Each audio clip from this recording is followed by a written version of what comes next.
Circle पढ़ते हैं, ठीक है। सर्किल क्या है, पहले चीज को जानते हैं, सर्कल है क्या, ठीक है। पहली चीज मैं आपको बता देना चाहता हूँ कि ये एक 2 डायमेंशनल शेप है। क्या है, 2 डायमेंशनल शेप है, और इस शेप में, ठीक है, जितने भी पॉइंट्स इसके सरकमफ्रेंस पर दिखेंगे, इस पार्ट को हम लोग बोलते हैं सरकमफ्रेंस। क्या बोलते हैं, सरकमफ्रेंस। और इसे सरकमफ्रेंस तभी बोलेंगे जब इसके सेंटर से हर कोई भी पॉइंट अगर सरकमफ्रेंस पर है वो इक्वल डिस्टेंस पर है। बात आप समझ पा रहे हैं, ठीक। ये चाहे पॉइंट ए हो, बी हो, सी हो, डी हो, ठीक है, ई हो, एफ हो, ये पॉइंट का नाम मैं ओ रख देता हूँ। इस ओ पॉइंट से अगर इस सरकमफ्रेंस के जितने भी पॉइंट हैं सब इक्वी डिस्टेंस पर है, बराबर दूरी पर है, तो इसे हम सर्कल बोलेंगे। और यहाँ पर ओ ए या ओ बी या ओ सी, ओ डी, ओ ई और ओ एफ सब इक्वल होंगे किसके, रेडियस के। इन्हें हम बोलते हैं रेडियस। क्या बोलेंगे, रेडियस। और ओ पॉइंट को हम लोग बोलते हैं सेंटर। क्या बोलते हैं, सेंटर। सरकमफ्रेंस को पेरीमीटर भी बोला जा सकता है, ऐसा नहीं कि नहीं बोल सकते, पेरीमीटर। और इसे हम बाउंड्री भी कह सकते हैं। क्या, बाउंड्री, ठीक। अब बात आएगी यार कि सर्कल में क्या क्या चीजें हैं, उनके बारे में जानते हैं हम लोग। जैसे पहली चीज तो आपने जान लिया सरकमफ्रेंस। सरकमफ्रेंस को एसएमसी से रिप्रेजेंट करते हैं, और सरकमफ्रेंस का जो फार्मूला होता है वो होता है 2 पाई आर। आर यहाँ पर रेडियस है, पाई की वैल्यू जो होती है न्यूमेरिकल के लिए 22/7 यूज करते हैं, रेशनल में, डेसिमल में 3.14, एंगल में 180 डिग्री, ठीक है। तो ये पाई है, हालांकि यहाँ पे जो है ये दोनों यूज होंगे। अब बात आगे बढ़ाते हैं। दूसरी चीज जो है हम लोग ये जानते हैं डायमीटर क्या है, डायमीटर। तो डायमीटर की बात करें तो एक सर्किल है, उस सर्किल के पास ये सेंटर है, सेंटर से एक लाइन सेगमेंट सर्किल को इक्वल पार्ट्स में डिवाइड कर दे, ओ ए बी, ठीक है। ए बी जो लाइन सेगमेंट है, ए ओ बी, अगर हम इसका नाम देना चाहें ए ओ बी, ये लाइन सेगमेंट जो है सेंटर से पास भी हो रही है और इसे 2 इक्वल पार्ट्स में डिवाइड करेगी। इसी चीज को हम लोग बोलते हैं डायमीटर। क्या बोलते हैं, डायमीटर। और डायमीटर को डी से रिप्रेजेंट करते हैं, इसका जो फार्मूला होता है वो होता है 2r, ठीक है। तो ये रहा डायमीटर। अब बात करते हैं दूसरी चीज, नेक्स्ट थर्ड नंबर, डायमीटर के अलावा भी क्या कोई चीज है जिसे हम लोग बोलते हैं आर्क। क्या बोलते हैं, आर्क। तो आर्क की बात करें, जैसे एक ये हमने फिक्स पॉइंट ले लिया यहाँ पे, अगर इसको इस तरीके से मूवमेंट में लाऊं, जैसे यही मान लो, ठीक है, यहाँ एक फिक्स पॉइंट लिया, यहाँ रखा और इस तरीके से चक्कर मारा, इसी चीज को हम लोग आर्क बोलते हैं। क्या बोलते हैं, आर्क। अब ये आर्क जो है यहां से लेकर यही आर्क है, इसी चीज को हम लोग आर्क बोलते हैं। अगर इस पॉइंट का नाम आर्क को रिप्रेजेंट करना हो, ए सी डी नाम रख दूं, ए सी डी, हम इसको ऐसा रिप्रेजेंट करेंगे, ए सी डी, यही जो है आर्क है। क्या है, आर्क है। और नेक्स्ट जो चीजें हैं अगली अगर चर्चा करें तो कार्ड है। क्या है, कार्ड।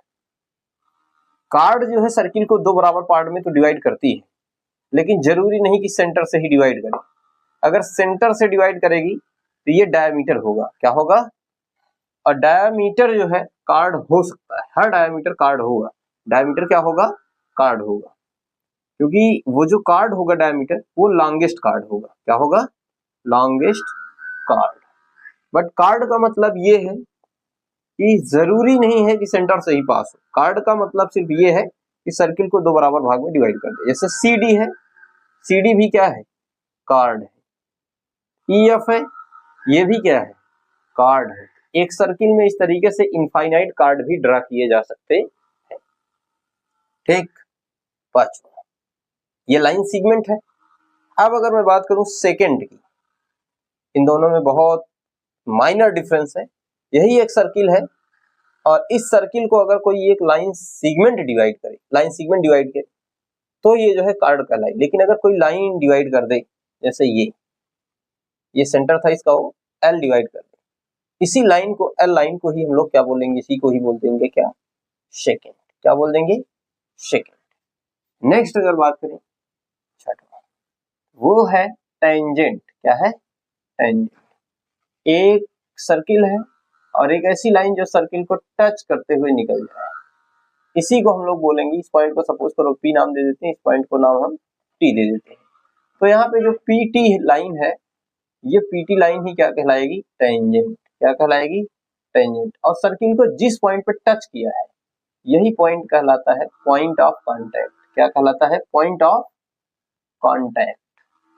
जहां पे सर्किल को लाइन टच कर रही है, यही पॉइंट क्या कहलाएगा? Point of contact. इस तरीके से यार सर्किल में अगर पूछा जाए कि एक सर्किल में कितने टेंजेंट खींचे जा सकते हैं, तो नंबर ऑफ टेंजेंट की अगर बात करें तो नंबर ऑफ टेंजेंट जो होगा, ये एक सर्किल में अनेक टेंजेंट खींचे जा सकते हैं। जैसे ये एक सर्किल है, एक टेंजेंट, दूसरा टेंजेंट, तीसरा टेंजेंट, ठीक है, चौथा टेंजेंट, पांचवा टेंजेंट, इस तरीके से ढेर सारे टेंजेंट खींचे जा सकते हैं। जो सर्किल को टच करना चाहिए तो बहुत सारी लाइनें हो जाएंगी। तो नंबर ऑफ टेंजेंट्स एक सर्किल के पास कितने होते हैं? इनफाइनाइट। हैव ए सर्किल, एक सर्किल के पास इनफाइनाइट टेंजेंट हो जाएंगे।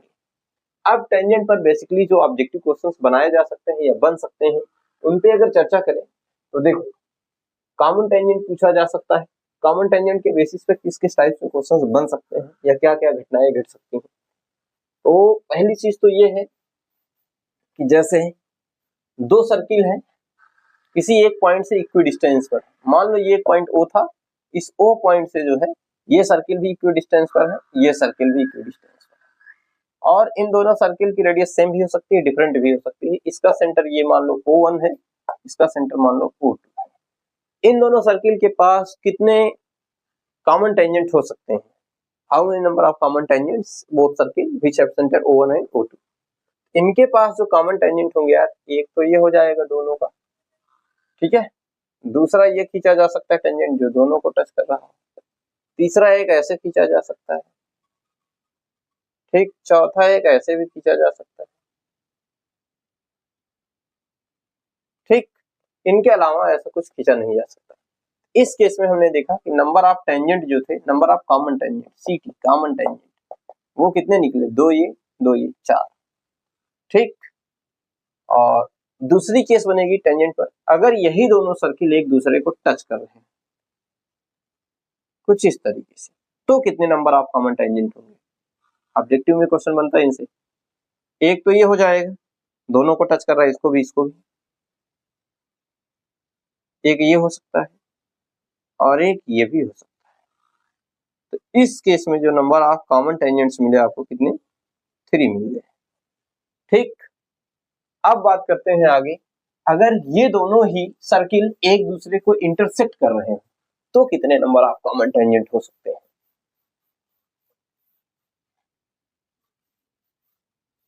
अगर ये सर्किल दोनों एक दूसरे को क्या कर रहे हो? इंटरसेक्ट कर रहे हैं। तीसरा, जैसे एक सर्किल ये है, दूसरा सर्किल इसको इंटरसेक्ट कर रहा है, इसका सेंटर O1 है, इसका सेंटर O2 है।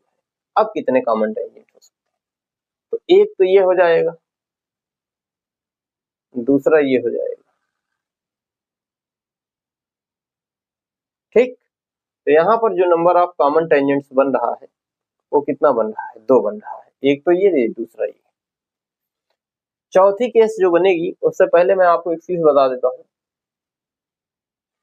चौथी case concentric circle. Concentric circle क्या होता है? तो कंसेंट्रिक सर्किल वो होता है जिसके पास सेंटर तो एक हो, ठीक है, बट सर्किल अनेक हो, ठीक। सेंटर एक होगा सभी का, बट सर्किल अनेक बनाए जा सकते हैं, यानी इनफाइनाइट सर्किल बनाया। सेंटर ये एक हो गया, एक सर्किल, दूसरा सर्किल, तीसरा, चौथा, पांचवा, ठीक है, ऐसे ढेर सारे S1 इनफिनिटी बनाए हैं। तो सबका सेंटर यही है, लेकिन रेडियस सबकी चेंज है, इसकी R1, इसकी R2, इसकी R3, इसकी R4, इसकी R5, S1 बढ़ता चला जाएगा, ठीक है। तो ये कंसेंट्रिक सर्किल होता है। तो अगर दो कंसेंट्रिक सर्किल हो, इसमें कितने नंबर ऑफ कॉमन टेंजेंट हो सकते हैं? यार नंबर ऑफ कॉमन टेंजेंट इसमें बनेगा ही नहीं, 0 हो जाएगा, क्योंकि अगर इसको टच कराओगे तो सिर्फ इसको टच कर रहा है, इसको टच नहीं कर रहा है। और अगर इसको टच कराने के चक्कर में पड़ोगे तो इसको तो टच किया है, लेकिन इस वाले सर्किल को काट के बराबर कर दिया, दो भाग, दो अलग अलग पार्ट में डिवाइड कर दिया है। तो इसके लिए तो ये सेकेंट हो गया, इसके लिए टेंजेंट हो गया, और ये इसके लिए टेंजेंट है, इसके लिए कुछ भी नहीं है। ठीक है, तो यहाँ पर इस केस में नंबर ऑफ कॉमन टेंजेंट जो होंगे वो क्या हो जाएंगे, 0 हो जाएंगे। तो देखिए अभी रेडियस जान गए, डायमीटर जान गए, सेकेंड जान गए, टेंजेंट जान गए।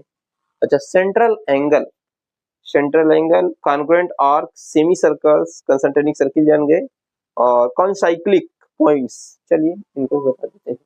ये सारी चीजें हटा देते हैं, जैसे आप जान चुके होंगे।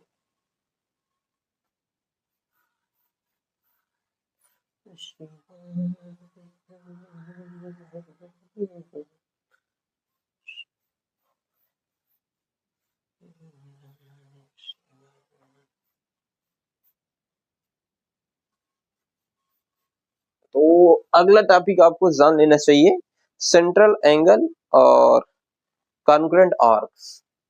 तो सेंट्रल एंगल क्या होता है? सेंट्रल एंगल नाम से पता चल रहा है, सेंटर पर जो एंगल बने, ये एक सर्किल है, ये इसका सेंटर है O, ये एक रेडियस, दूसरी रेडियस ये OAB, ये जो एंगल x बना है, इसी x एंगल को ही हम लोग क्या बोलते हैं, सेंट्रल एंगल। ठीक, नेक्स्ट है कॉन्ग्रुएंट आर्क्स। चलिए जानते हैं कॉन्ग्रुएंट आर्क्स क्या होती है। कॉन्ग्रुएंट आर्क जो होती है, एक सर्किल है, ठीक है, ये इसका सेंटर है O, जैसे एक हमने डायमीटर यहाँ से खींच दिया, दूसरा डायमीटर हमने यहाँ से खींच दिया, अगर इस आर्क की लेंथ इस आर्क की लेंथ के बराबर है, यानी इसका नाम रख देते हैं ABCD, और यहाँ पॉइंटिंग कर देते हैं EFGH, और इनकी आर्क ये जो एंगल बन रहा है, क्योंकि भाई वर्टिकली अपोजिट एंगल्स इक्वल होंगे, तो ये एंगल और ये एंगल बराबर होगा, ये एंगल और ये एंगल आपस में बराबर होगा। तो यहाँ पर ये आर्क इस आर्क के इक्वल होगी, यानी आर्क कौन सी, AEB, इसको ऐसे लिखेंगे AEB, ऐसे इक्वल टू आर्क, ये किसके बराबर होगा, DGC, इस आर्क के बराबर होगा, पहली केस। दूसरी केस क्या बनेगी, आर्क DFA, ये आर्क सेकेंड आर्क इस साइड वाली आर्क के बराबर होगी, आर्क BHC, इनके ऊपर आर्क का साइन ऐसे मारेंगे, तो ये अपने आप में कॉन्ग्रुएंट है, ये अपने आप में कॉन्ग्रुएंट है। मे भी आप कॉन्ग्रुएंट आर्क भी समझ गए होंगे। ठीक है, कॉन्ग्रुएंट आर्क समझ गए, कॉन्साइक्लिक पॉइंट्स जान लीजिए। Next third, concyclic points. Concyclic points क्या है, एक ही सर्किल के सरकमफ्रेंस पर लाइज करने वाले पॉइंट्स, जैसे ये A, B, ठीक है, P, Q, R। तो यहाँ पर एक पॉइंट हमने ले लिया M, इधर ले लेते हैं N, इधर ले लेते हैं G। तो यहाँ पर सर्किल के सरकमफ्रेंस पर जितने पॉइंट लाइज किए हैं, P हो गया, A हो गया, B हो गया, R हो गया, Q हो गया, ये सब अपने आप में क्या है, कॉन्साइक्लिक पॉइंट्स है। ठीक है, ये बात सही है। लेकिन अगर कोई ये कहे GNM हो गया, ठीक है, तो ये कॉन्साइक्लिक पॉइंट्स क्या है, नहीं है, ये कॉन्साइक्लिक पॉइंट्स नहीं है। ये जो सरकमफ्रेंस पर लाइज करेगा वही कॉन्साइक्लिक पॉइंट्स होगा। बाकी बच रहा है सेमी सर्कल, अभी सेमी सर्कल में आते हैं, सीगमेंट को बता देते हैं, फिलहाल सेमी सर्कल को भी जान लो यार। सेमी सर्कल क्या होता है, सर्किल का 1/2 पार्ट जो होता है, जैसे ये सर्कल था। नेक्स्ट है सेमी सर्कल, चौथा सेमी सर्कल। 2D के लिए सेमी लगता है, 3D के लिए हेमी लगता है। जैसे सर्किल है तो सेमी सर्कल, यही स्क्वायर होता तो हेमी स्क्वायर लग जाता है। ये इसका सेंटर हो गया, अगर मैं यहाँ से कट करके दो इक्वल पार्ट्स में डिवाइड कर दूं, ये एक हिस्सा जो निकल रहा है इसका ऑफ नीचे का, और ये दूसरा हिस्सा जो निकलेगा इसका अप का, ये दोनों ही आपस में क्या कहे जाएंगे, सेमी सर्कल। क्या कहे जाएंगे, सेमी सर्कल।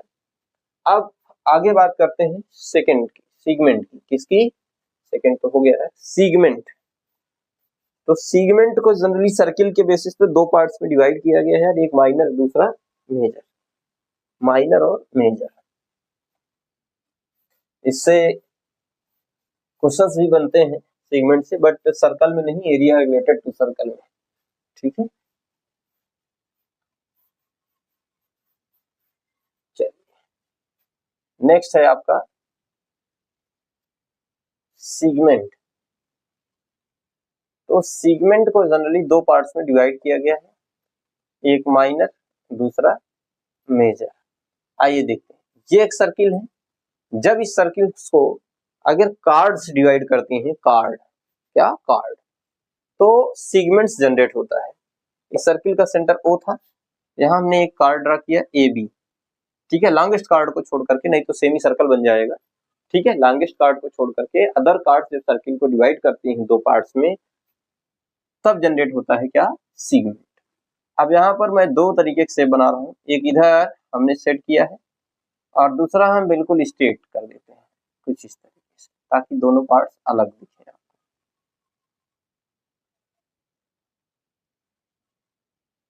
ठीक, तो ये ऊपर वाला हिस्सा कुछ अलग लग रहा है, नीचे वाला हिस्सा कुछ अलग लग रहा है। ये जो ज्यादा वाला हिस्सा है, इसी पार्ट को हम लोग बोलते हैं यार मेजर सीगमेंट। क्या बोलते हैं, मेजर सीगमेंट। और ये जो छोटा वाला हिस्सा है, इसको बोलते हैं माइनर सीगमेंट। क्या बोलते हैं, माइनर सीगमेंट। ठीक इसी तरीके से सेक्टर होता है। क्या होता है, सेक्टर। सेक्टर की बात करें तो सेक्टर को भी दो पार्ट्स में डिवाइड किया गया है, जिसमें फर्स्ट है माइनर और सेकंड है मेजर। दो सेक्टर इसमें भी है, बस फर्क ये है कि सर्किल को जब कार्ड्स के थ्रू डिवाइड किया जाता है तो सीगमेंट बनाता है, लेकिन रेडियस के थ्रू अगर डिवाइड किया जाता है तब क्या बनाता है, जैसे OA भी रेडियस है, OB भी रेडियस है, तब बनाता है सेक्टर। अब यहाँ पर ये पार्ट मैं सेट कर रहा हूँ, ठीक है, ये पार्ट जो मैंने सेट कर रखा है, ठीक है, ये पार्ट्स क्या कहलाएगा, माइनर सेक्टर। क्या कहा जाएगा, माइनर सेक्टर, क्योंकि कम हिस्सा है। और ये पार्ट क्या कहा जाएगा, मेजर सेक्टर। क्या कहा जाएगा, मेजर सेक्टर। जो सेट नहीं किया मैंने, मेजर सेक्टर, ठीक है, और जो सेट किया है वो माइनर सेक्टर है। अब यहाँ पर आप एंगल से भी जान सकते हैं, जैसे ये इसका सेंटर है, ये एंगल, जो एंगल ग्रेटर रहेगा, ठीक है, ऐसे इसको मैं मान लूँ θ2 और इस एंगल को मैं मान लूँ θ1। क्या मान लूँ, θ1। तो जो एंगल ग्रेटर होगा वो मेजर सेक्टर बनाएगा, यानी θ2 ग्रेटर देन θ1। तो ये जनरेट करेगा मेजर सेक्टर, ये जनरेट करेगा माइनर सेक्टर। तो सेक्टर भी हो गया, और क्या बच रहा है, सेक्टर हो गया। साइक्लिक क्वाड्रिलेटरल, चलिए साइक्लिक क्वाड्रिलेटरल, साइक्लिक क्वाड्रिलेटरल,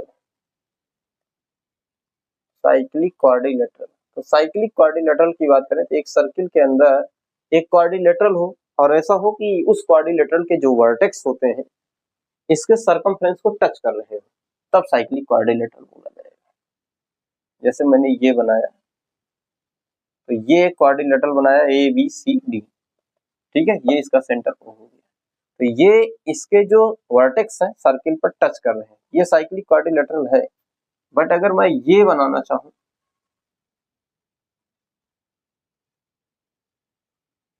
एक भी अगर वर्टेक्स टच नहीं किया, फिर वो साइक्लिक नहीं रह जाएगा। ऐसा ये वाला वर्टेक्स जो है सर्किल को टच नहीं कर रहा है, ये साइक्लिक क्वाड्रिलेटरल नहीं है, इसलिए मैंने कट कर दिया, ठीक है, ये साइक्लिक क्वाड्रिलेटरल नहीं है। साइक्लिक क्वाड्रिलेटरल हो गया, और क्या बच रहा है, सर्कम सर्किल। अच्छा, सर्कम सर्किल, तो सर्कम सर्किल क्या होता है, सर्कम मीन्स बताए थे बाउंड्री होती है, फिर से जान लीजिए। तो सर्कम सर्किल जो होगा, सर्कम सर्किल, तो सर्कम सर्किल की बात करें तो जैसे ये एक सर्किल हो गया, इसके अंदर अगर एक ट्रायंगल है, ठीक है, इसके वर्टेक्स टच कर रहे हैं इसके सर्कमफ्रेंस को, तो ये जो सर्किल अभी बना है, इसी सर्किल को हम लोग क्या बोलेंगे, सर्कम सर्किल, ये है। लेकिन अगर ये केस बने, ऐसा है, ऐसा, ये तो टच नहीं किया है, ये सर्कम सर्किल नहीं है, या फिर ऐसा बने कि सर्किल के अंदर तो है बट टच नहीं कर रहा है, तो ये भी नहीं है। सर्किल के अंदर ट्रायंगल जो है ये रहेगा और इसके वर्टेक्स सर्कमफ्रेंस को टच करेंगे, तभी सर्कम सर्कल कहा जाएगा। बाकी आप साइक्लिक क्वाड्रिलेटरल जान गए, बस फर्क इतना है कि सर्कम सर्कल में ट्राइंगल टच कर रहा है, उसमें क्वाड्रिलेटरल कह दिया है, क्वाड्रिलेटरल को हमने टच करा दिया है। और क्या है भाई, और साइक्लिक हो गया, सेक्टर हो गया, बस। तो ये आपके कुछ बेसिक टर्म्स थे, ठीक है। इसमें टेंजेंट वगैरह बता ही दिए हैं आपको, ठीक। तो इन सारी इंपॉर्टेंट क्वेश्चंस, वो भी सर्किल के। तो पहला क्वेश्चन क्या है, सीधा आते हैं क्वेश्चंस की तरफ। क्वेश्चन फर्स्ट नंबर है एनसीईआरटी का 10.2 का क्वेश्चन नंबर 10 है। फिलहाल एक बार मैं रीड कर देता हूँ। Prove that the angle between the two tangents from an external points to a circle is supplementary angle surrounded by the line segment joining the points of the contact at center। तो बहुत ध्यान से समझेंगे, इस question में ये कहा जा रहा है कि अगर हमारे पास एक सर्कल हो, ये एक सर्कल, ठीक, इस सर्कल के दो एक्सटर्नल पॉइंट लेते हैं और यहाँ पे हम बनाते हैं टेंजेंट्स। एक ये बना लेते हैं, ये कॉमन टेंजेंट, और दूसरा ये कॉमन टेंजेंट, और दूसरा पॉइंट इधर लेते हैं, इसका कॉमन यहाँ बना लेते हैं, इसका टेंजेंट हम यहाँ बना लेते हैं, ठीक। हालांकि थोड़ा सा फिगर अच्छा नहीं बना है, और बेहतर बना लेते हैं, ठीक।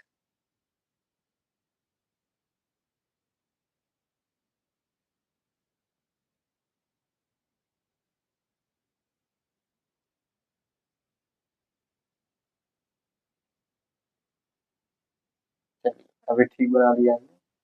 तो ये जो फिगर बना है, इसमें ये कहा जा रहा है इसके सेंटर पर अगर अपोजिट साइड जो है उनके वर्टेक्स को मिलाया जाए इस सेंटर से, तो अपोजिट साइड पर जो एंगल क्रिएट हो रहा है, जैसे ये एंगल क्रिएट हो गया, अब इस साइड की अपोजिट साइड ये है, इस पे एंगल जो क्रिएट हो रहा है ये, ठीक। अगर हम इसे x माने, इसे y माने, तो क्वेश्चन में आपको जो प्रूव करने के लिए कहा जा रहा है, वो कहा जा रहा है कि ये दोनों एंगल सप्लीमेंट्री होंगे, यानी x plus y equal to 180 होना चाहिए। या फिर आप इसे कह लीजिए कि a, अगर इसे a मानते हैं और इसे b मान लीजिए, या फिर तो a प्लस b आपको प्रूव कर देना है कि 180 होगा। तो देखिए बहुत ही आसान तरीका है, बहुत ही अच्छे, बहुत ही शॉर्टकट में इसको चलते हैं हम लोग। तो गिवन में अगर आपको लिखना हो तो लिखा जा सकता है गिवन में क्या, जैसे मैं यहाँ पे अगर टेंजेंट बनाऊं, ठीक, टेंजेंट तो बन गया है ऑलरेडी। रेडियस जो है टेंजेंट पर क्या होता है, परपेंडिकुलर होता है। यार इतना कौन भर दिया यार, इसको सर्दी हो गई, बह रहा है,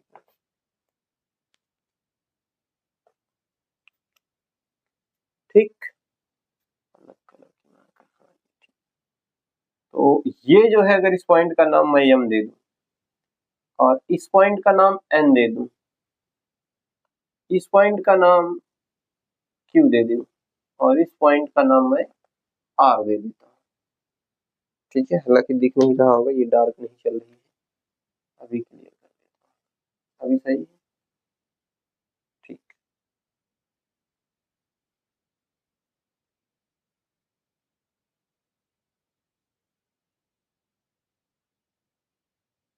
ठीक, ये हमने बना दिया है। तो यहाँ पे आप कह सकते हैं कि ओ एम इक्वल है ओ एन के, और यही इक्वल है ओ क्यू के, और यही इक्वल है ओ आर के, और यही है रेडियस।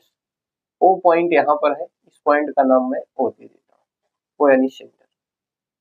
और हर एंगल जो है दो पार्ट में डिवाइड हो चुका है, जैसे बी, ये दो पार्ट, इसका नाम 1, इसका नाम 2, इसका 3, इसका 4, और इसका 5, इसका 6, इसका 7, इसका 8 दे देता हूँ। तो कोई मैं एक क्वाड्रिलेटरल बना के ले लेता हूँ यहाँ से, और इधर जो है ए बी सी डी नाम दे देता हूँ।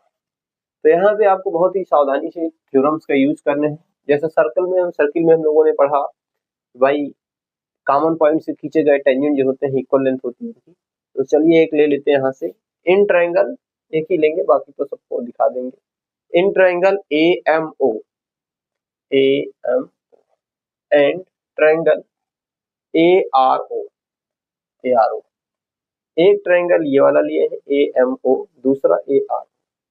तो पहली चीज यार, इसका AM और इसका AR इक्वल हो जाएगा। ये इसके लिए तो साइड है, बट वैसे देखा जाए तो ये टेंजेंट है, और एक ही पॉइंट से खींचा गया टेंजेंट क्या होता है, इक्वल। और इस ट्रायंगल में अगर देखा जाए AMO वाले में, इसमें OM रेडियस है और इसमें OR रेडियस है, ये यहाँ पर साइड का, और O से लेकर A तक दोनों में कॉमन है। ओए ओए,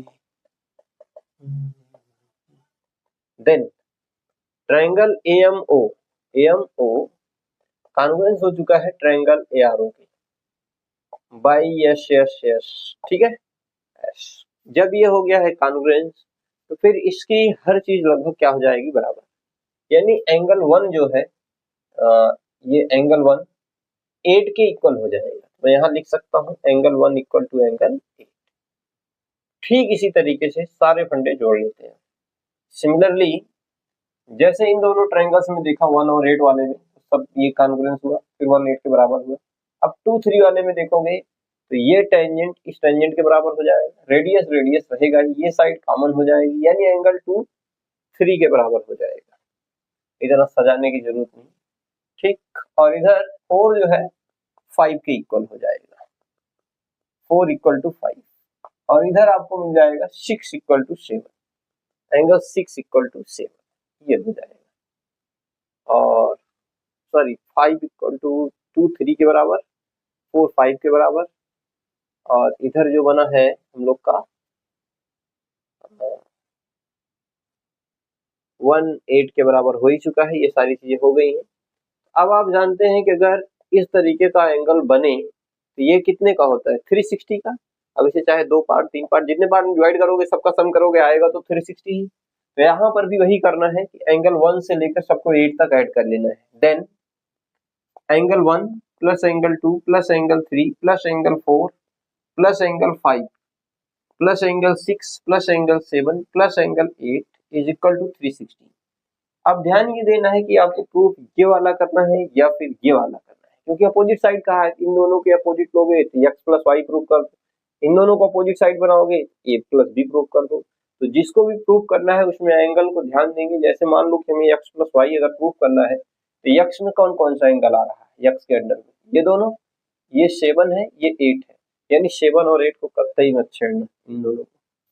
और y में कौन है, 3 और 4, इनसे मस्ती मत करना। बाकी जो बचे उनकी वैल्यू को पुट करेंगे। 1 की जगह पे क्या पुट किया जा सकता है, 8। 2 की जगह पे क्या पुट किया जा सकता है, 3। बाकी इनमें मस्ती करनी नहीं थी। 3 4 5 की जगह पे क्या पुट कर सकते हैं, 4। 6 की जगह पे 7, बाकी ये दोनों नोट करेंगे, 7 प्लस 8 360।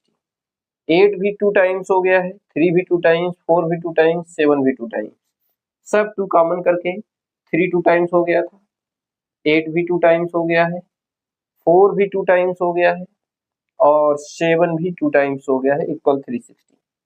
2 वन जा 2, 182 पहले ही कॉमन कर लिया था इन सब। तो अब यहाँ पे 3 और 4 जो है उसको जरा देखिए, 3 और 4 की जगह पे क्या लिख सकते हैं, y। तो 3 4 की जगह पे अगर मैं y लिख दूं, 8 प्लस 7 को अगर ऐड किया जाए तो x लिखा जा सकता है, इक्वल टू 180, यानी y प्लस x 180, ये हो गया प्रूफ, ठीक। अगर a प्लस बी को करना होता तो बस a में 5 6 और 1 2 को नहीं छेड़ते, फिर बाकी इनकी जगह वैल्यू यहाँ से पुट कर देते तो बन जाता, ठीक। बात आप समझ गए, ये मोस्ट इंपॉर्टेंट क्वेश्चन है आपका। अगला, अगले क्वेश्चन की तरफ बोलें तो अगला क्वेश्चन है एक क्वाड्रिलेटरल। ये क्वेश्चन नंबर आपके एनसीईआरटी का 10 था। एक क्वेश्चन नंबर 8 बता देते हैं आपको, ठीक।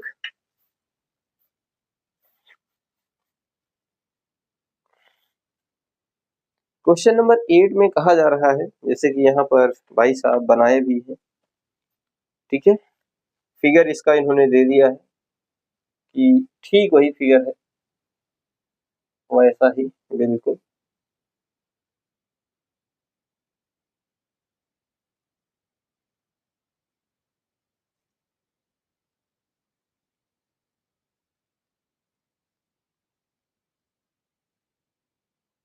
ये डी सी बी ए, इस पॉइंट का नाम P, यहाँ पर Q, यहाँ पर R और यहाँ पर S, ये पॉइंट्स दिए हुए हैं। और प्रूफ करने के लिए कहा जा रहा है आपको, प्रूफ आपको ये करना है AB plus CD equal to AD plus BC। तो मेरे भाई इसमें वही यूज करना है जो आपने पढ़ा है, दो थ्योरम पढ़ा है, दोनों थ्योरम का यूज कर लो जिनको आप हो सके। ठीक है, तो आइए इनको देखते हैं कौन कौन से थ्योरम यूज किए जा सकते हैं। तो दोनों थ्योरम्स की अगर बात करेंगे यहाँ पे, तो हमें साइडों का सम जो है साइडों के बराबर दिखा रहा है। तो हमने थ्योरम नंबर सेकंड में ये पढ़ा है कि कॉमन पॉइंट से खींचा गया टेंजेंट की लेंथ क्या होती है, इक्वल होती है। तो इसका मतलब ये हो जाएगा, प्रूफ की तरफ सीधा आते हैं। प्रूफ की तरफ जितना ये B से लेकर P तक होगा उतना ही B से लेकर Q तक होगा, कुछ इसी तरीके से चलेगा। तो हम क्या करते हैं, पहले ये देखते हैं कि AP किसके बराबर होगा। A से लेकर P तक एक टेंजेंट और यही टेंजेंट बनाएगा A से लेकर S तक, AP इक्वल टू AS। और इधर BP जो है इक्वल होगा, या P से लेकर B तक, या BP कह लीजिए, BP इक्वल होगा किसके, BP इक्वल टू BQ हो जाएगा। यानी ये जो है ये भाई साहब इनके बराबर, BQ के बराबर। अब बात करते हैं CR बराबर होगा किसके, CQ के। CR इक्वल टू CQ, ये जो है इक्वल होंगे CQ के। और ये DR जो है इक्वल होगा किसके, DS के। ये भाई साहब इक्वल होंगे इनके। ठीक, अगर ये इक्वेशन फर्स्ट बना, ये सेकंड बना, इसका नाम थर्ड, इसका नाम फोर्थ। ये हमने थ्योरम को यूज किया है, कौन सा theorem, from theorem number second. तो both side adding equation first, second, third and fourth add कर लेते हैं। इधर बन जाएगा AP plus BP plus CR plus DR equal to AS plus BQ plus CQ plus DS। अब देखो AP और BP को अगर ऐड कर दिया जाए, AP और BP, तो टोटल क्या बन जाएगा, AB और प्लस CR DR, CR इधर DR इधर, तो टोटल बन गया CD इक्वल टू AS और DS। AS और DS को जोड़ दिया जाए तो AD बन जाएगा। BQ CQ, BQ CQ पूरा BC बन जाएगा। ये हो गया प्रूफ, यही प्रूफ। ठीक है, और भी क्वेश्चंस है। ठीक है, एक 12 नंबर भी क्वेश्चंस बहुत अच्छा है, ज्यादातर पूछा जाने वाला क्वेश्चन है, इसको भी देख लेते हैं। 12 नंबर भी क्वेश्चन को, क्वेश्चन नंबर 12 को भी देख लिया जाए।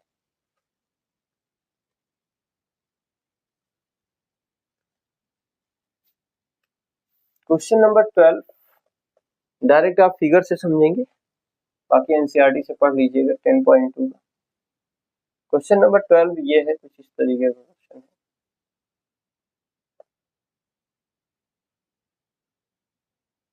ठीक, यहाँ पर ये इन्होंने क्वेश्चन दिया है भाई साहब एनसीईआरटी वालों ने। ठीक है,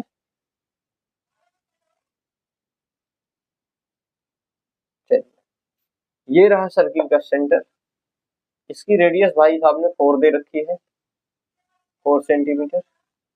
और ये जो बेस है इसका एक साइड 6 और 8 दे दिया है, यानी यहाँ से लेकर यहाँ तक 6 गिवन है और दूसरा जो है 8 गिवन है।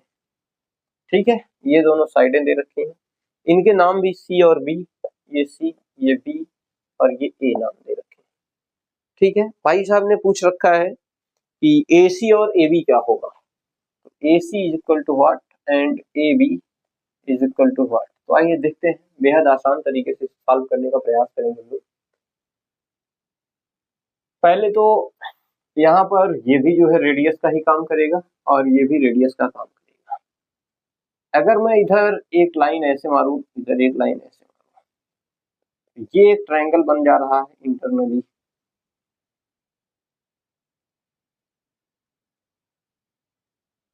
ठीक, और इधर अगर मैं ऊपर भी ड्रा करूं तो ये भी एक ट्रायंगल बन रहा है डॉटेड।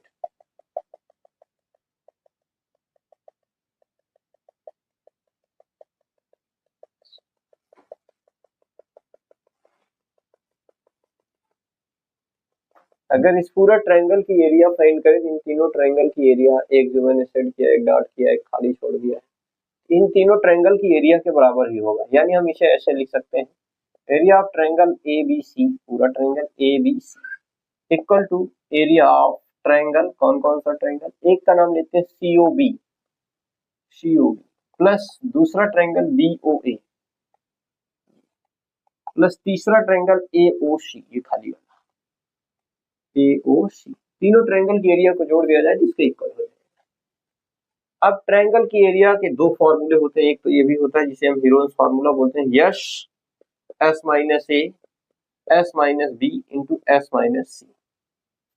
बाकी इधर इस ट्रायंगल का अगर लेंगे तो हाफ, इसका सीओबी का बेस जो बनेगा 8 प्लस 6 टोटल बन जाएगा कितना 14, 14 इंटू हाइट इसकी बन जाएगी, ये रेडियस यहाँ से लेकर यहीं तक तो है, ये रेडियस आपको गिवन, ये हाइट का काम कर देगा, प्लस हाफ इसका जो बेस बनेगा बीओए का बेस तो ये बनेगा, भाई ये 8 है तो यहाँ पॉइंट ऑफ कांटेक्ट तो ये भी 8 ही होगा, और ये 6 था, ये भी पॉइंट ऑफ कांटेक्ट तक 6 ही होगा। ठीक, आगे क्या होगा, आगे अगर मैं इसे यक्स मान लूं तो ये भी क्या हो जाएगा एक्स ही हो जाएगा। तो इसका बेस देखा जाए तो ये बन रहा है 8 प्लस एक्स, हाइट इसकी भी यही रेडियस ही होगी, रेडियस 4 है, प्लस हाफ ट्रायंगल एओसी, ये बन जाएगा 6 प्लस एक्स, 6 प्लस एक्स, और इसकी हाइट हो जाएगी 4, और यहाँ पर जो हाफ, ये 14 इंटू 4, 14 इंटू 4, हाफ सब में कॉमन है, 4 भी सब में कॉमन है, यहाँ हमारे पास बचेगा 14, और यहाँ बचेगा 8 प्लस एक्स, यहाँ बचेगा 6 प्लस एक्स। ओवरऑल इसकी अगर बात की जाए तो 2 2 जा ये तो 4 हो गया भाई। अब हमें यस निकालना ही पड़ेगा, तो एस हम साइड में फाइंड कर लेते हैं, यहाँ एस इक्वल टू इस पूरे ट्रायंगल का निकालेंगे, ए जो पहली साइड है वो 14 प्लस बी जो है वो बन रही है 8 प्लस एक्स, सी जो साइड बन रही है वो बन रही है 6 प्लस एक्स, यानी A plus B plus C by 2 होता है। एस इक्वल टू मिल गया 14 8 से 14 28 एक्स एक्स 2 एक्स बाई 2, यानी 2 कर लेंगे कॉमन तो ये 14 प्लस एक्स बनेगा बाई 2, ये 2 2 cancel out, X equal to 14 plus X मिल जाएगा, ये यस मिल गया। चलिए इसको राइट करते हैं, 14 प्लस एक्स, फिर 14 plus x minus a 14, second bracket s 14 plus x minus b, b को जब माइनस करेंगे तो माइनस 8 माइनस एक्स हो जाएगा, फिर से एस 14 प्लस एक्स माइनस सी यानी माइनस 6 माइनस एक्स, इधर बचा 2, और 14 plus 6 20 plus 8 28 x x 2 x हो जाएगा। ठीक, और इधर ये 14 से 14 कैंसिल आउट, एक्स से एक्स कैंसिल आउट, इधर भी एक्स से एक्स कैंसिल आउट, इधर रूट में बच रहा है 14 प्लस एक्स एक बार, और ये x इंटू 14 माइनस 8 6, 14 माइनस 6 8, ठीक ये हो गया, इक्वल टू ये 2 रहेगा, फिर से इन दोनों में 2 कॉमन करेंगे, ये 2 आ गया बाहर, यहाँ बचा 14 2 14 जा, और ये x। अब अगर देखा जाए 8 6 जब 48 हो रहा है, ठीक, और ये रूट में 14 प्लस एक्स रहने देते हैं, ठीक, इंटू एक्स भी रहने देते हैं, 48 को लिख सकते हैं 8 6 जब 48, 48 को लिखा जा सकता है 16 इंटू 3, 16 3 जा भी 48 होगा, और ये 2 2 जा 4, ब्रैकेट में इसे 14 प्लस एक्स रहने देते हैं। चलिए आगे कर लेते हैं, तो यहाँ पर हमारे पास जो भी बन रहा है आगे ये हो जाएगा under root 14 plus x, under root 14 plus x, और यहाँ 16 परफेक्ट स्क्वायर है किसका 4 का, तो चलिए 4 आ गया बाहर, और ये बचा रूट 3 इंटू एक्स, बाकी रूट 3 इंटू एक्स कर लेते हैं, इसको रूट बाहर कर लेते हैं, फिर ये 4 ब्रैकेट में, इसे हम 2 बार रूट में राइट कर सकते हैं, 14 plus x into root 14 plus x, क्योंकि भाई इसका इंटू करोगे तो ये रूट हट जाएगा, 4 से 4 कैंसिल आउट, इधर एक बार रूट 14 प्लस एक्स ये भी कैंसिल आउट, इधर बचा root 3x equal to root में 14 प्लस एक्स, बोथ साइड कर देते हैं स्क्वायरिंग, इधर बन जाएगा 3x और इस साइड बन जाएगा 14 प्लस एक्स, 3x इधर आएगा माइनस का x, इधर बचा 14, 3x माइनस 1x 2x 14, 2 से बन जा 14, x इक्वल टू आ गया 7। जब x की वैल्यू मिल गई देन ए बी को फाइंड करना था, ए बी कितना था 8 प्लस एक्स, तो 8 प्लस एक्स की जगह 7 15 आ गया, एक आंसर हो गया। ए सी बताना था, ए सी कितना बना था 6 प्लस एक्स, तो x की वैल्यू यहाँ 6 प्लस 7 ये हो गया 13, ये आपका सेकंड आंसर। ठीक है, तो ये इस टाइप के क्वेश्चंस बनेंगे यार इंपॉर्टेंट क्वेश्चंस के रूप में, इनको नोट कर लीजिए। आज का जो लेक्चर है वो है थ्योरम नंबर सेकंड सर्किल का। इसमें कहा जा रहा है the length of tangents drawn from an external point to a circle are equal, यानी अगर हमारे पास ये एक सर्किल हो, ठीक है, ये एक सर्किल हो और ये सर्किल का सेंटर O है, हमारे पास कोई एक एक्सटर्नल पॉइंट P है, अलग एक्सटर्नल पॉइंट से अगर हम टेंजेंट ड्रा करें, ठीक है, एक जैसे ये दूसरा ये, ठीक, इसका पॉइंट ऑफ कांटेक्ट ए मान लेते हैं, इसका पॉइंट ऑफ कांटेक्ट बी मान लेते हैं।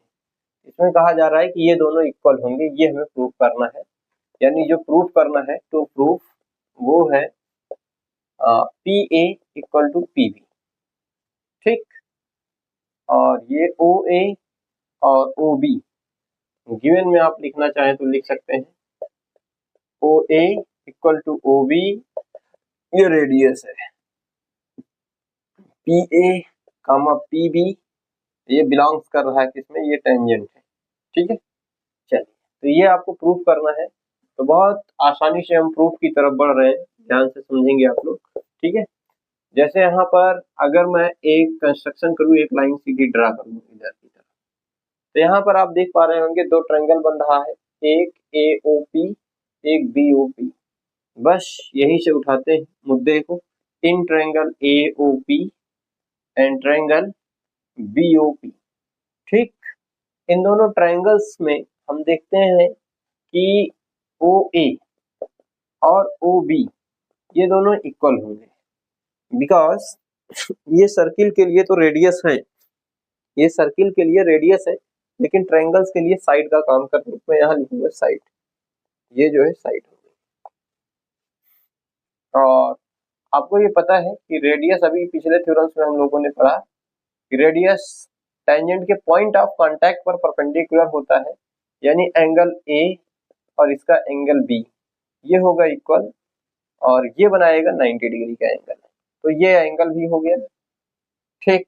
दूसरी चीज नेक्स्ट अगर हम देखें तो ये ओपी लाइन जो है ओ से लेकर पी तक ये डॉटेड दोनों ट्रायंगल्स में कॉमन होगी, यानी ओपी इक्वल टू ओपी, तो ये जो है हाइपोटेनियस भी है, तो और ट्रायंगल के लिए हम साइड कर सकते हैं, ये भी कर सकते हैं, या इसको हम राइट एंगल बोल सकते हैं, बहुत सारे लोग इसे राइट कहते हैं, इसे हाइपोटेनियस कहते हैं, इसे साइड कहते हैं, आर एच एस भी दिखाते हैं, आप एस ए एस भी दिखा सकते हैं। कहने का मतलब ये जो ट्रायंगल ए ओ पी है ये कॉन्ग्रुएंस हो गया ट्रायंगल बी ओ पी के, बाई आर एच एस भी कह सकते हैं या फिर आर एस ए एस भी कह सकते हैं, ठीक है।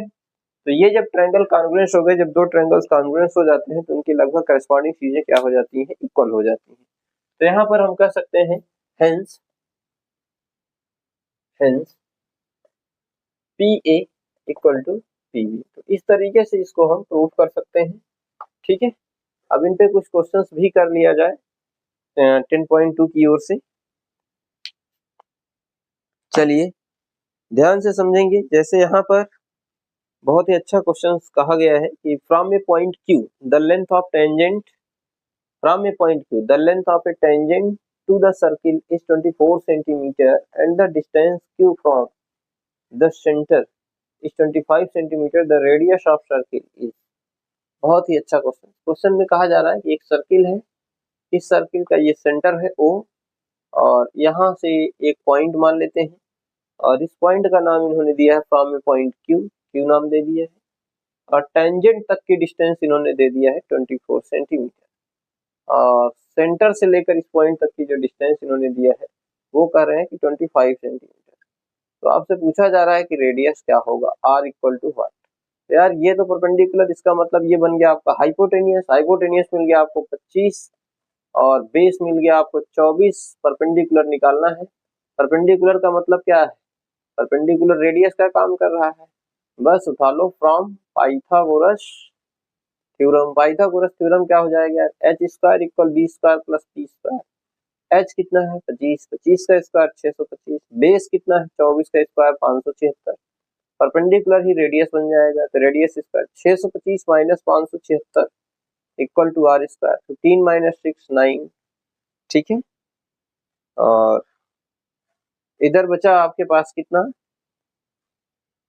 11, 11 माइनस 7 4, इधर 5 माइनस 4, 5 माइनस 5 कैंसिल आउट। इधर ये 7 का परफेक्ट स्क्वायर है और ये r square, power to power remove, r equal to 7। Radius जो होगा वो हो जाएगा 7 सेंटीमीटर। इस तरीके से इसका रेडियस निकाला जा सकता है। अगला क्वेश्चन जो है वो क्या है उसको भी देखते हैं। ठीक है, ये 10.1 का जो है, सॉरी 10.2 का पहला क्वेश्चन था। आते हैं नेक्स्ट क्वेश्चन की ओर। नेक्स्ट क्वेश्चन एक अच्छा खासा क्वेश्चन ये भी है कि एक फिगर गिवन है इसमें आपको कुछ इस तरीके से। ठीक, ये क्वेश्चन है, यहाँ पर एक पॉइंट है, पॉइंट कुछ भी ले सकते हैं आप, ए, यहाँ पे बी है और यहाँ पे सी। तो आप देख पा रहे हैं कि ये जो है टेंजेंट हो गया, थ्योरम के अकॉर्डिंग ये इक्वल हो जाएगा। ये हो गया सेंटर इसका यहाँ, और यहाँ ये हो गया पॉइंट ऑफ कांटेक्ट। आपको ये एंगल ये भाई साहब दे रखे हैं 110, आपसे एंगल ए पूछा जा रहा है। तो पहले आप लेट कर लो, let angle A equal to X या कुछ भी मान लो यार, चलो ए को रहने, ए क्वेश्चन मार्क है। तो आप जानते हैं ये क्वाड्रिलेटरल बन रहा है, यहाँ बनेगा 90, यहाँ बनेगा 90। तो सिंपली ये दोनों 180, इन दोनों को 180 होना चाहिए, तभी तो 360 होगा। तो सिंपल यार angle O plus angle A कितना हो जाना चाहिए 180। सीधा बढ़ा दो, ओ की जगह 110 रख दो प्लस ए इक्वल टू 180। तो एंगल ए इक्वल टू हो जाएगा 180 माइनस 110। ये उस साइड गया माइनस का हो गया, एंगल ए इक्वल टू आपको मिल गया कितना 70 डिग्री। ये हो गया। आगे एक और अच्छा क्वेश्चन कर लेते हैं। बेहतर क्वेश्चन ये है कि PQ is a card of the PQ is a card of length 8 centimetre of the circle. PQ क्या है, एक कार्ड है। चलिए इसको भी कर लेते हैं।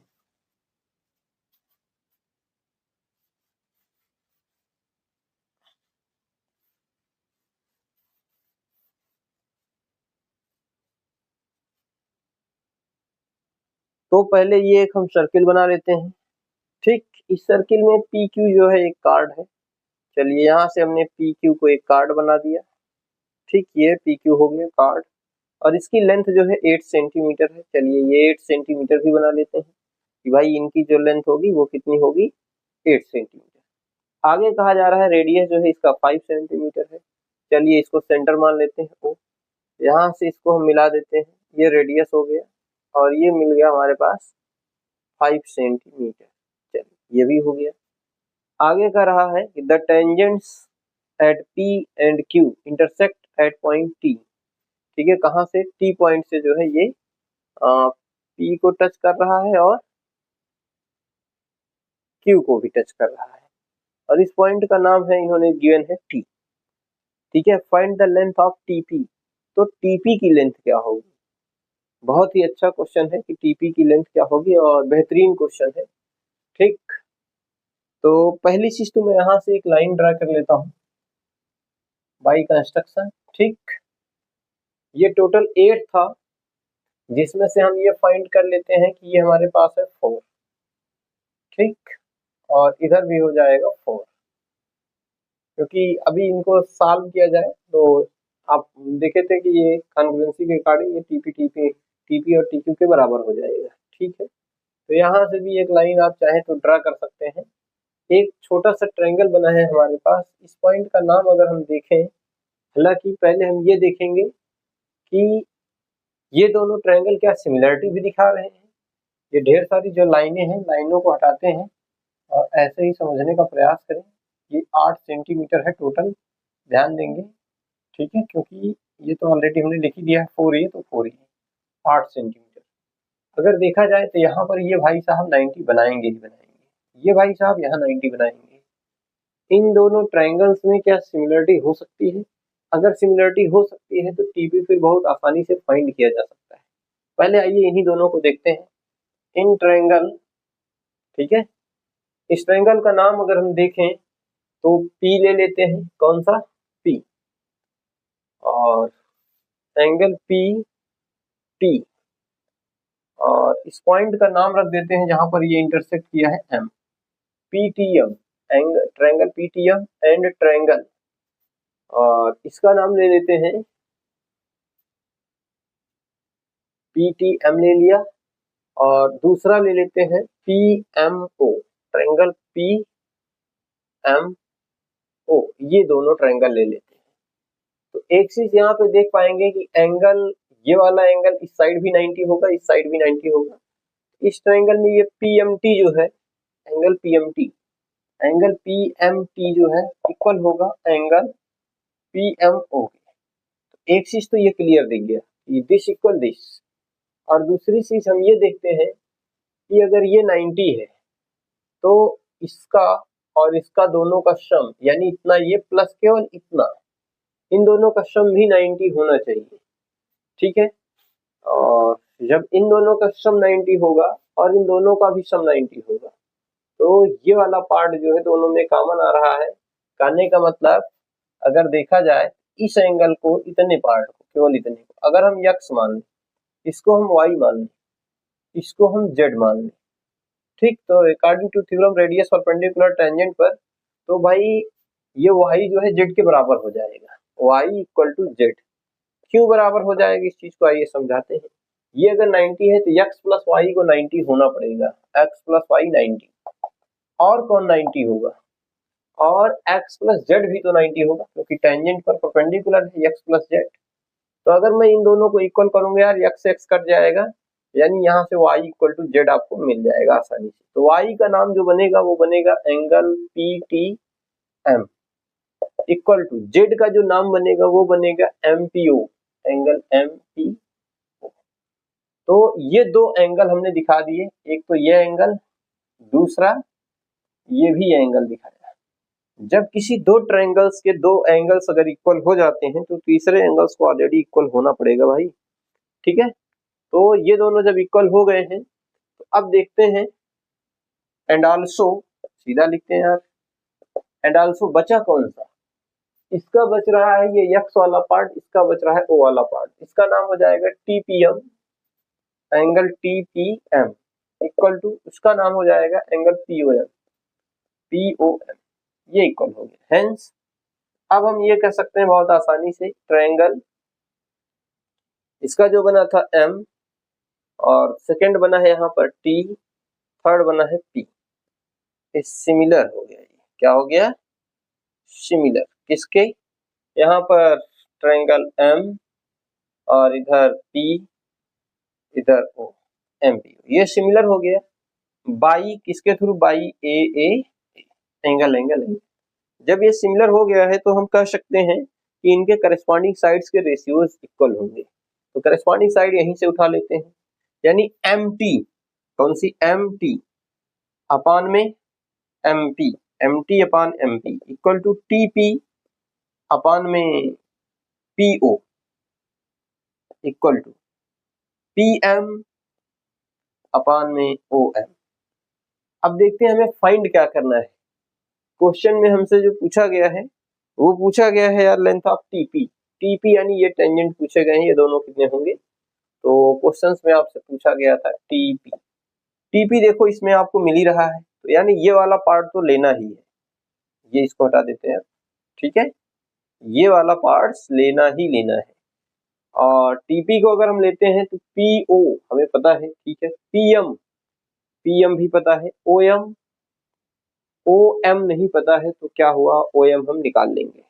चलिए अब यहाँ पर अगर हम इन दोनों को उठाते हैं वापस से, if TP upon PO equal to PM upon OM, अगर हम एमटी को लेते तो शायद हमारा एमटी से काम नहीं बन पाता।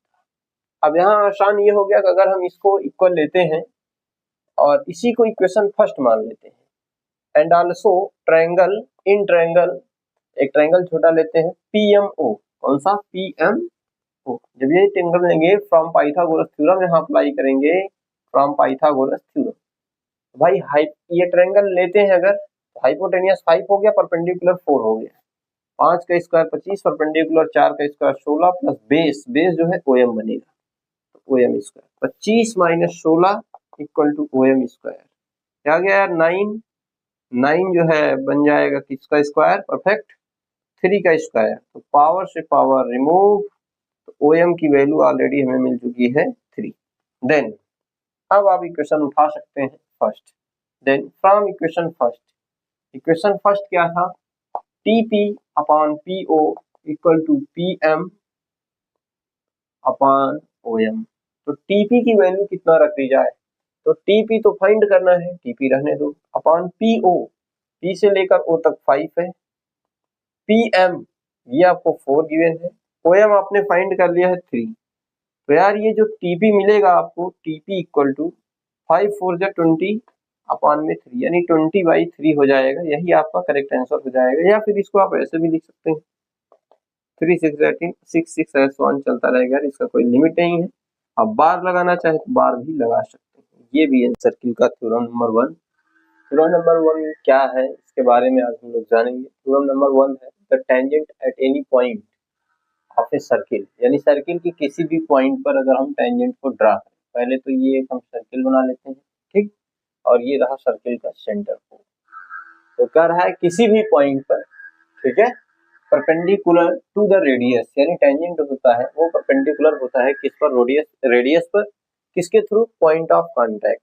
इसमें 3 चीजें हैं, एक है पॉइंट ऑफ कांटेक्ट, दूसरा है रेडियस, तीसरी चीज जो है वो है टेंजेंट, और कहा जा रहा है कि ये परपेंडिकुलर होता है। किस तरीके से होता है पहले तो हम ये जान लें। टेंजेंट वो होता है जो सर्किल को टच करते हुए निकल जाए, जैसे ये सर्किल को टच करते हुए हमने निकाल दिया, इस पॉइंट पर सपोज करो कि ये टच कर रहा है, ये जो लाइन है इसी लाइन को हम लोग बोलते हैं टेंजेंट, ठीक है, इसको हम बोलते हैं सेंटर, क्या बोलते हैं, सेंटर। और ये जो O से लेकर T तक का पॉइंट है इसी को बोलते हैं हम रेडियस, क्या बोलते हैं, रेडियस। और इस पॉइंट को हम लोग बोलते हैं पॉइंट ऑफ कांटेक्ट, क्या बोलते हैं, point of contact, point of contact, ठीक है। तो ये जो रेडियस होता है ना, अगर यहाँ सेंटर से टेंजेंट पर कोई भी पॉइंट ड्रा करोगे, कोई भी लाइन ड्रा करोगे, यहाँ यहाँ या यहाँ पर या इस साइड कहीं पर भी लाइन ड्रा करोगे, अगर इनका नाम मैं रखना चाहूँ ABCDEF,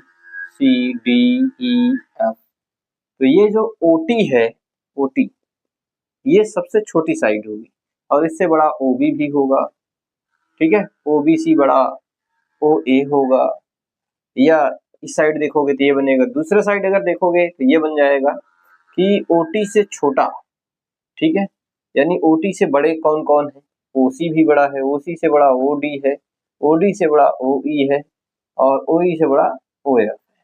तो टेंजेंट पर जो सबसे छोटी साइड टच करिए सेंटर से, वही जो है परपेंडिकुलर होता है। हेंस हम कह सकते हैं कि OT जो है ये परपेंडिकुलर होता है किस पर, टेंजेंट पर। मैं यहाँ टेंजेंट ही लिख देता हूँ, ठीक है, OT परपेंडिकुलर, ये एक तरीके का ऑब्जर्वेशन है, इसे आप ड्रा करके स्केल राउंडर प्रोडक्टर की हेल्प से चेक भी कर सकते हैं यहाँ 90 डिग्री, ठीक है, और बना भी सकते हैं, ठीक। आइए कुछ क्वेश्चंस भी करेंगे, इनके बारे में समझेंगे भी, इंपॉर्टेंट क्वेश्चंस, ठीक। अगर क्वेश्चंस की बात करें तो एनसीईआरटी में 10.1 जब आप देखोगे तो जैसे पहला क्वेश्चन कर रहा है how many tangents can a circle है, एक सर्किल के पास कितने टेंजेंट हो सकते हैं। तो अगर मैं ये एक सर्किल बना लूं, इस सर्किल के पास कितने टेंजेंट हो सकते हैं, तो इसके पास एक टेंजेंट इधर से भी खींचा जा सकता है, इधर से भी खींचा जा सकता है, इधर से भी खींचा जा सकता है, ठीक है, इधर से भी खींचा जा सकता है, इधर से भी, यानी कि ढेर सारे टेंजेंट्स खींचे जा सकते हैं, इनकी कोई काउंटेबल नहीं है, काउंट नहीं किया जा सकता, यानी तो यहाँ पर एक सर्किल के पास जो नंबर ऑफ टेंजेंट बनेंगे वो टेंजेंट की संख्या हो जा रही है कितना, इनफाइनाइट। और आगे अगले क्वेश्चंस की बात करें, अगला क्वेश्चन है फिल इन द ब्लैंक्स, ठीक है, इसको आप कर सकते हैं। क्वेश्चन की तरफ आते हैं। क्वेश्चन में है ए टेंजेंट PQ, एक टेंजेंट है PQ at a point P of a circle of radius 5 centimetre meets a line through the centre O at a point Q, ठीक है, और so that OQ equal to 12 then length PQ is equal to 5। तो पहले आप एक circle बना लो। चलिए मैं ये एक सर्किल बना लिया, ठीक। इस सर्किल से एक मैंने टेंजेंट भी बना लेता हूँ।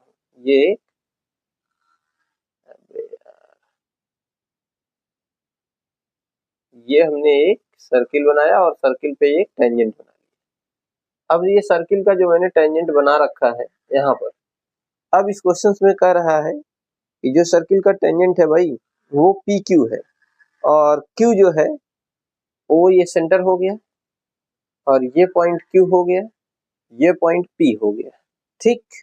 चलिए इतना हो गया है और O से लेकर Q तक 12 गिवन है। O से लेकर Q तक ये 12 सेंटीमीटर, कितना 12 सेंटीमीटर। आगे क्वेश्चन में कर रहा है रेडियस सॉरी OP पर, पॉइंट यहाँ है, Q यहाँ पर है, तो O से लेकर Q तक ये 12 गिवन है। चलिए OQ ये 12 हो गया और रेडियस गिवन है, सॉरी रेडियस गिवन था 5, ये 5 सेंटीमीटर गिवन है। तो हमसे पूछा जा रहा है कि PQ क्या होगा, तो ये लेंथ क्या होगी। तो बहुत आसान है, रेडियस जो है परपेंडिकुलर यहाँ होगा टेंजेंट पर, तो इसका मतलब ये हाइपोटेनियस हो गया, H हो गया आपके पास 12 और इधर ये बेस मान लो या परपेंडिकुलर भी मान सकते हो, परपेंडिकुलर ही मान लो, परपेंडिकुलर हो गया है 5 और PQ जो है क्या है, ये PQ काम कर रहा है बेस का, बेस इक्वल टू 8। यहाँ सीधा अप्लाई कर दो from Pythagoras theorem. Pythagoras theorem क्या होता है, H square equal to B square plus P square. H की जगह पे आप रखोगे 12 का स्क्वायर 144 हो जाएगा, इक्वल टू बेस है PQ, तो यहाँ सीधा PQ स्क्वायर ही लिख दो, प्लस परपेंडिकुलर 5 का स्क्वायर 25, ये 144 इधर माइनस का 25 इक्वल टू PQ स्क्वायर, ये आ गया कितना 119, ठीक है। ये किसी का परफेक्ट स्क्वायर बनेगा नहीं, तो सिंपली इसे PQ इक्वल टू हम लोग राइट कर सकते हैं रूट में 119, ये आपका राइट आंसर हो जाएगा, ठीक है। इस तरीके से यार इस एक्सरसाइज पे, पहली एक्सरसाइज में और कोई क्वेश्चन है नहीं, ठीक। आते हैं सेकंड लेक्चर को लेकर के।